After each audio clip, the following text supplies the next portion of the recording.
বন্ধুগণ, প্রিয় দেশবাসী, জাতির জনক বঙ্গবন্ধু কন্যা অত্যন্ত স্পষ্ট অক্ষরে বলেছেন যে কতিপয় সেনা অফিসার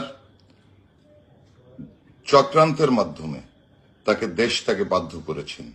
ওই সময় তিনি যদি দেশ ত্যাগ না করেন, তার নিয়ন্ত্রিত এসএসএফ যদি জনগণের উপরে গুলি করে, হাজার হাজার প্রাণহানি হয়। সেই কারণে তিনি হেলিকপ্টারে উঠতে বাধ্য হয়েছেন। পরবর্তীতে তিনি ইন্ডিয়াতে আছেন, আমার সাথে তার কথা হয়েছে।